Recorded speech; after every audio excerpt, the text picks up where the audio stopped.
Hey guys, welcome back. As you can see, we're still working on our Macchi, I got it right that time, Macchi fighter.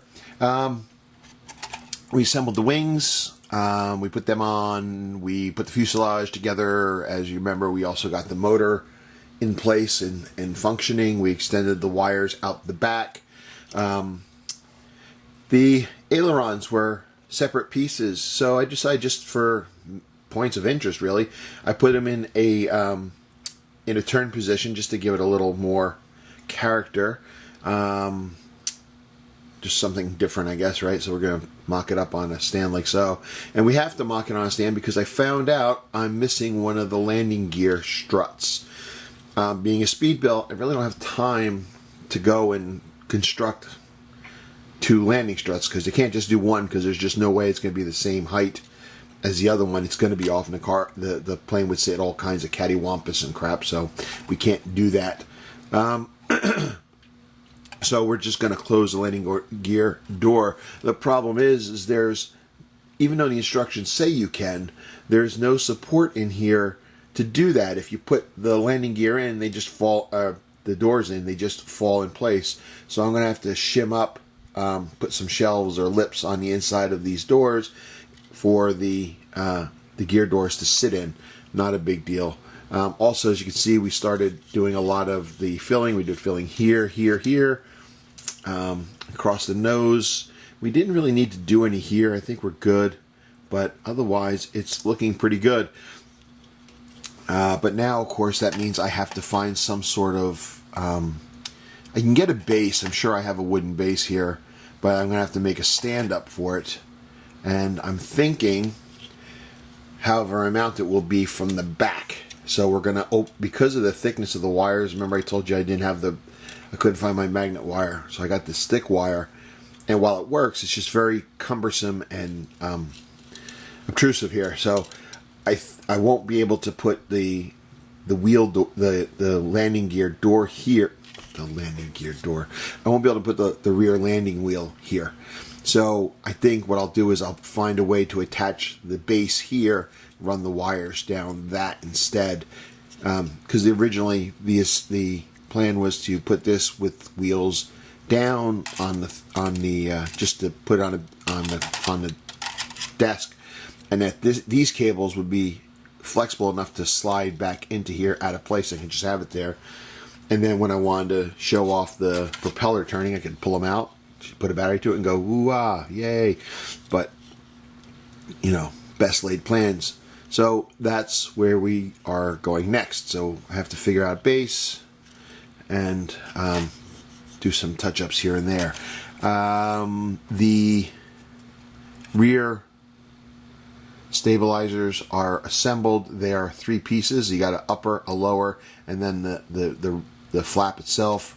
The rudder here is also a separate piece from the rest of it, so that had to be put on. So this is really cool. I mean, it's a Matchbox kit. It's not the different colored plastics like a lot of other Matchbox kits, so it's missing that feature. It's also missing the feature of all the panel lines being etched into it. There's virtually none. What is raised, and it's going to be obliterated with the paint. But I'm just not going to concern myself with it. But the cool part of it that still has the Matchbox flair to it, so to speak, is that things like the ailerons, the rudder, and the tailplanes are all, you know, multiple pieces, so you can adjust them if you want to. I could have put these up or down depending on what flight mode I want and stuff like that. But you know, it's just cool to have the options without having to hack everything apart. So anyway, that's where we are. Let me get back to work on these gear doors, and we'll see where we are. Okay, so where we are with our Macchi C202 Folgore, we did some painting on it. The painting, I was going to be using some craft acrylics and all that with the paintbrush, with my airbrush, but my airbrush took a dump and is not working properly. So I had to order some new parts. Once they get in, I'll do a deep cleaning on it and all that stuff, and we'll see if we can't get it working again.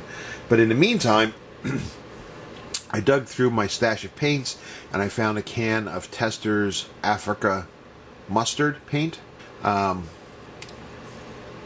you know, using the spray cans on something this small, it's so heavy-handed, you know, 'cause so much paint comes out, but it is what it is. So we got Africa mustard on the top. We did some gray on the bottom. And then we did the white. Again, the white stripe was done with the rattle can. Again, I was very nervous about it because of the amount of paint coming out of the spray can. But it worked out pretty well. But that's still a little tacky a day later. But regardless. So now we're at the point where we're going to start working on our camouflage detail here. The green blotches all over it. So that's where we are. Cool thing is I believe that there was an extension given on the build. So instead of being done on the 2nd, which is today, January 2nd today, it's been extended to the 5th. So that gives us a little bit more time. I don't have to rush as much as I was thinking. So, but yeah, that's what we did. We got the paint. We started doing some detailing on the engine. We're going to do, like I said, we're going to do the molting next, and then some weathering. Oh, the other thing we did is the canopy. Canopy's in the other room drying right now, but I had put the canopy on in order to paint the aircraft and not get interior. So I spray painted it over it, and you know, I had to remove it, sand it all down, using all my